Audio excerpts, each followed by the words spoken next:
പശ്ചിമേഷ്യയിൽ ഇസ്രയേലും ഇറാനും തമ്മിലുള്ള നേരിട്ടുള്ള സൈനിക ഏറ്റുമുട്ടൽ ലോകത്തെ മൂന്നാം ലോകമഹായുദ്ധത്തിന്റെ വക്കിലെത്തിച്ചിരിക്കുകയാണ്.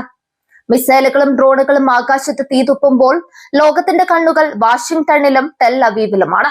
എന്നാൽ ആ യുദ്ധക്കളത്തിലെ പുകമറയ്ക്കുള്ളിൽ മറ്റൊരു വലിയ ശക്തിയുടെ സാന്നിധ്യം വ്യക്തമാണ്. ആ പേരാണ് ചൈന. അമേരിക്കയുടെയും ഇസ്രയേലിന്റെയും നീക്കങ്ങളെ പ്രതിരോധിക്കാൻ ഇറാനെ പ്രാപ്തമാക്കുന്നത് ചൈനയുടെ നിശബ്ദമായ പിന്തുണയാണെന്ന് നയതന്ത്ര വിദഗ്ധർ ചൂണ്ടിക്കാട്ടുന്നു. ദശകങ്ങളായി പാശ്ചാത്യ ഉപരോധങ്ങളിൽ വീർപ്പുമുട്ടുന്ന ഇറാൻ എങ്ങനെയാണ് ഇത്രയധികം അത്യാധുനിക ആയുധങ്ങൾ നിർമ്മിക്കുന്നത് എന്നത് പലരെയും അത്ഭുതപ്പെടുത്തുന്ന കാര്യമാണ്. ഇതിന്റെ ഉത്തരം ചൈനയിലേക്കാണ് വിരൽ ചൂണ്ടുന്നത്. ചൈനയും ഇറാനും തമ്മിലുള്ള ബന്ധം കേവലം സൗഹൃദത്തിനപ്പുറം തന്ത്രപരമായ ഒരു പങ്കാളിത്തമായി മാറിക്കഴിഞ്ഞു. അമേരിക്കൻ ആധിപത്യത്തെ വെല്ലുവിളിക്കുക എന്ന ഒരൊറ്റ ലക്ഷ്യം ഇരു രാജ്യങ്ങളെയും ഒന്നിപ്പിക്കുന്നു.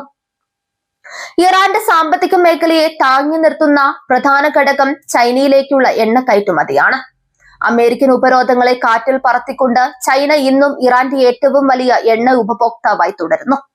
എണ്ണ വിൽപ്പനയിലൂടെ ലഭിക്കുന്ന ഈ പണം ഉപയോഗിച്ചാണ് ഹിസ്ബുള്ളയ്ക്കും ഹൂതികൾക്കും ഹമാസിനും നൽകാനുള്ള ആയുധങ്ങളും സാമ്പത്തിക സഹായവും ഇറാൻ കണ്ടെത്തുന്നത്. അതായത് ചൈനീസ് പണം പരോക്ഷമായി പശ്ചിമേഷ്യയിലെ യുദ്ധമുഖങ്ങളിൽ ഒഴുകുന്നു. സാങ്കേതിക വിദ്യയുടെ കാര്യത്തിലും ചൈന ഇറാന് വലിയ കരുത്താണ് നൽകുന്നത്. ഇറാന്റെ മിസൈൽ പ്രോഗ്രാമുകളിലും ഡ്രോൺ നിർമ്മാണത്തിലും ചൈനീസ് സാങ്കേതിക വിദ്യയുടെ സ്പർശമുണ്ടെന്ന് പാശ്ചാത്യ രഹസ്യാന്വേഷണ ഏജൻസികൾ ആരോപിക്കുന്നു. ഇറാന്റെ കൈവശമുള്ള പല മിസൈലുകളും ചൈനീസ് ഡിസൈനുകളുടെ പരിഷ്കരിച്ച രൂപങ്ങളാണെന്ന് സൈനിക വിദഗ്ധർ നിരീക്ഷിക്കുന്നുണ്ട്. കുറഞ്ഞ ചിലവിൽ കൃത്യതയാർന്ന ആയുധങ്ങൾ നിർമ്മിക്കാൻ ചൈന ഇറാനെ സഹായിക്കുന്നു. ചൈനയുടെ സ്വന്തം ഉപഗ്രഹ നാവിഗേഷൻ സംവിധാനമായ ബെയ്ഡു ഇറാന് ലഭ്യമാക്കുന്നത് യുദ്ധത്തിൽ നിർണായകമാണ്. അമേരിക്കൻ GPS സംവിധാനത്തെ ആശ്രയിക്കാതെ തന്നെ മിസൈലുകൾ കൃത്യസ്ഥാനത്തെത്തിക്കാൻ ഇത് സഹായിക്കുന്നു. ഇസ്രയേലിന്റെ അയൺ ഡോം പോലുള്ള പ്രതിരോധ സംവിധാനങ്ങളെ മറികടക്കാൻ ഇറാന് ലഭിക്കുന്ന സൈബർ പിന്തുണയിലും ചൈനയുടെ കൈകളുണ്ടെന്ന് വിശ്വസിക്കപ്പെടുന്നുണ്ട്. സൈബർ യുദ്ധമുറകളിൽ ചൈന കൈവരിച്ച നേട്ടങ്ങൾ ഇറാന് വലിയ പാഠമാണ്.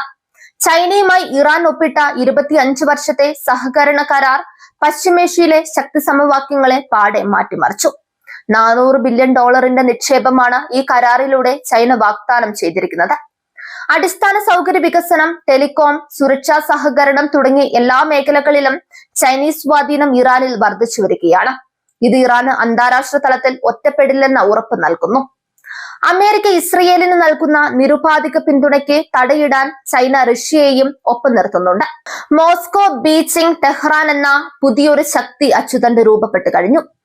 US രക്ഷാ സമിതിയിൽ ഇറാൻ അനുകൂലമായ നിലപാടുകൾ സ്വീകരിക്കുന്നതിലൂടെ ചൈന ഒരു രാഷ്ട്രീയ കവചമായി മാറുന്നു. ഉപരോധങ്ങൾ കൂടുതൽ കടുപ്പിക്കാനുള്ള നീക്കങ്ങളെ ചൈനീസ് വീറ്റോ അധികാരം പലപ്പോഴും തടയുന്നു. ഇസ്രയേലിനെ സംബന്ധിച്ചിടത്തോളം ചൈനയുടെ ഈ നീക്കം വലിയ വെല്ലുവിളിയാണ്. ഇസ്രയേലിന്റെ ഏറ്റവും വലിയ വ്യാപാര പങ്കാളികളിൽ ഒന്നാണ് ചൈന എന്നത് സ്ഥിതിഗതികൾ കൂടുതൽ സങ്കീർണമാക്കുന്നു. സ്വന്തം വ്യാപാര താല്പര്യങ്ങൾ സംരക്ഷിക്കുമ്പോൾ തന്നെ ഇസ്രയേലിന്റെ ശത്രുക്കളെ സഹായിക്കുന്ന ഇരട്ടത്താപ്പാണ് ചൈനയുടേതെന്ന് വിമർശകർ പറയുന്നു. പശ്ചിമേഷ്യയിലെ സമാധാന ചർച്ചകളിൽ ഒരു മധ്യസ്ഥനായി പ്രത്യക്ഷപ്പെടാൻ ചൈന ശ്രമിക്കുന്നുണ്ട്. സൗദി അറേബ്യയും ഇറാനും തമ്മിലുള്ള നയതന്ത്ര ബന്ധം പുനഃസ്ഥാപിച്ചതിൽ ചൈന വഹിച്ച പങ്ക് ഇതിന് ഉദാഹരണമാണ്. എന്നാൽ ഈ സമാധാന ശ്രമങ്ങൾക്ക് പിന്നിലും അമേരിക്കയെ മേഖലയിൽ നിന്ന് പിന്തള്ളുക എന്ന ചൈനീസ് അജണ്ടയുണ്ടെന്ന് വ്യക്തമാണ്. ചൈനയുടെ ബെൽറ്റ് ആൻഡ് റോഡ് പദ്ധതിയുടെ സുഗമമായ നടത്തിപ്പിന് ഈ പ്രദേശം അനിവാര്യമാണ്. ഇറാന് നൽകുന്ന ആയുധങ്ങൾ നേരിട്ട് നൽകുന്നതിന് പകരം മൂന്നാം രാജ്യങ്ങൾ വഴിയോ അല്ലെങ്കിൽ ഘടകഭാഗങ്ങളായോ എത്തിക്കാനാണ് ചൈന ശ്രമിക്കുന്നത്. ഇത് അന്താരാഷ്ട്ര നിയമങ്ങളിൽ നിന്ന് രക്ഷപ്പെടാൻ അവരെ സഹായിക്കുന്നു. ഡ്രോൺ നിർമ്മാണത്തിൽ ഇറാൻ കൈവരിച്ച വിസ്മയിപ്പിക്കുന്ന വളർച്ചയ്ക്ക് പിന്നിൽ ചൈനീസ് നിർമ്മിത ഇലക്ട്രോണിക് ചിപ്പുകളും മോട്ടോറുകളും ഉണ്ടെന്ന് വ്യക്തമായ തെളിവുകളുണ്ട്. ചൈനയുടെ സൈനിക അക്കാദമികളിൽ പരിശീലനം ലഭിച്ച ഇറാനിയൻ ഉദ്യോഗസ്ഥർ ഇന്ന് ഇറാന്റെ സൈനിക തന്ത്രങ്ങൾ രൂപീകരിക്കുന്നതിൽ നിർണായക പങ്ക് വഹിക്കുന്നു. സാമ്പത്തികമായും സൈനികമായും ഇറാൻ തകരുകയാണെങ്കിൽ അത് ചൈനയുടെ ഊർജ്ജ സുരക്ഷയെ ബാധിക്കും. അതുകൊണ്ട് തന്നെ ഇറാന്റെ നിലനിൽപ്പ് ചൈനയുടെ കൂടി ആവശ്യമാണ്. ഇസ്രയേൽ നടത്തുന്ന വ്യോമാക്രമണങ്ങളെ പ്രതിരോധിക്കാൻ ആവശ്യമായ റഡാർ സംവിധാനങ്ങൾ വികസിപ്പിക്കാനും ചൈനീസ് സാങ്കേതിക വിദ്യ ഇറാനെ സഹായിക്കുന്നുണ്ട്. അമേരിക്കയുടെ പശ്ചിമേഷ്യൻ നയങ്ങൾ പരാജയപ്പെടുന്നത് കാണാൻ ചൈന ആഗ്രഹിക്കുന്നു.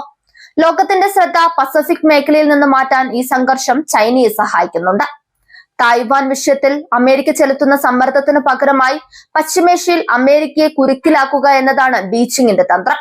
ഇറാന്റെ സൈബർ സുരക്ഷാ സംവിധാനങ്ങൾ മെച്ചപ്പെടുത്തുന്നതിൽ ചൈനീസ് കമ്പനിയായ ഹുവായ് വലിയ പങ്ക് വഹിക്കുന്നതായി നേരത്തെ തന്നെ ആരോപണങ്ങൾ ഉയർന്നു.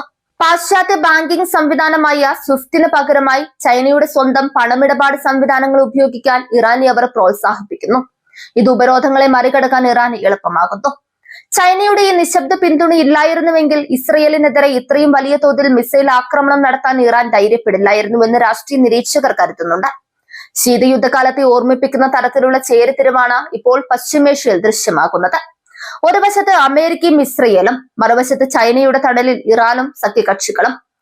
ഇസ്രയേലിന്റെ സൈനിക നീക്കങ്ങൾ ചൈന സൂക്ഷ്മമായി നിരീക്ഷിക്കുന്നുണ്ട്. അമേരിക്കൻ ആയുധങ്ങളുടെ പ്രകടനം പഠിക്കാനുള്ള ഒരു പരീക്ഷണശാലയായാണ് ചൈന ഈ യുദ്ധത്തെ കാണുന്നത്. ഭാവിയിൽ ഒരു വലിയ യുദ്ധമുണ്ടായാൽ അമേരിക്കയെ എങ്ങനെ നേരിടണം എന്നതിനെ കുറിച്ചുള്ള വിവരങ്ങൾ ഇറാന്റെ അനുഭവങ്ങളിൽ നിന്ന് ചൈന ശേഖരിക്കുന്നു. ഇറാന്റെ കമാൻഡർമാരും ചൈനീസ് സൈനിക ഉദ്യോഗസ്ഥരും തമ്മിലുള്ള രഹസ്യ കൂടിക്കാഴ്ചകൾ അടുത്ത കാലത്തായി വർദ്ധിച്ചിട്ടുണ്ട്. ഇത് വരാനിരിക്കുന്ന വലിയ സൈനിക നീക്കങ്ങളുടെ സൂചനയാകാം. വെറും ഒരു പിന്തുണക്കാരൻ എന്നതിലുപരി ഇറാന്റെ ഓരോ നീക്കത്തെയും പിന്നിൽ നിന്ന് നിയന്ത്രിക്കുന്ന ശക്തിയായി ചൈന മാറിക്കഴിഞ്ഞു. ചൈനയുടെ സാമ്പത്തിക കരുത്തില്ലെങ്കിൽ മാസങ്ങൾക്കുള്ളിൽ ഇറാന്റെ സമ്പദ് വ്യവസ്ഥ തകർന്നടിയും.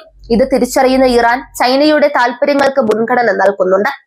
ആത്യന്തികമായി പശ്ചിമേഷ്യയിലെ ഈ കത്തുന്ന കനലുകളിൽ എണ്ണയൊഴിക്കുന്നത് ബീജിംഗിന്റെ തന്ത്രങ്ങളാണെന്ന് പറയാം. അമേരിക്കയുടെ ലോക പോലീസ് ചമയലിന് ചൈന നൽകുന്ന മറുപടിയാണ് ഇറാൻ. ലോകം മുഴുവൻ സമാധാനത്തിനായി പ്രാർത്ഥിക്കുമ്പോഴും തിരശ്ശീലയ്ക്ക് പിന്നിൽ ചൈന ഒരുക്കുന്ന ഈ ചതുരംഗ കളി യുദ്ധത്തെ കൂടുതൽ സങ്കീർണമാക്കുന്നു. ഇറാന്റെ ഓരോ മിസൈലിലും ഇസ്രയേലിലെ ഓരോ പ്രതിരോധത്തിലും ചൈനീസ് സാങ്കേതിക വിദ്യയുടെയും രാഷ്ട്രീയത്തിന്റെയും സ്വാധീനം നമുക്ക് കാണാൻ കഴിയും. അമേരിക്കയുടെ ആധിപത്യം തകരുന്ന ഒരു പുതിയ ലോകക്രമത്തിനായുള്ള ചൈനയുടെ പടയോട്ടത്തിൽ ഇറാൻ ഒരു സുപ്രധാന കരു മാത്രമാണ്. ഈ സംഘർഷം അവസാനിച്ചാലും ഇല്ലെങ്കിലും പശ്ചിമേഷ്യയിലെ ചൈനീസ് സാന്നിധ്യം ഇനിയുള്ള കാലം ഒഴിഞ്ഞു പോകാത്ത ഒന്നായി നിലനിൽക്കും. നിലവിലെ സാഹചര്യത്തിൽ ഇസ്രയേൽ ഇറാൻ യുദ്ധം കേവലം രണ്ട് രാജ്യങ്ങൾ തമ്മിലുള്ളതല്ല, മറിച്ച് ലോകത്തിന്റെ നിയന്ത്രണത്തിനായി വൻ ശക്തികൾ നടത്തുന്ന വലിയൊരു മത്സരത്തിന്റെ ഭാഗമാണ്. ഇതിൽ ഇറാനെ താങ്ങി നിർത്തുന്നത് ചൈന എന്ന വൻമരം മാത്രമാണ്.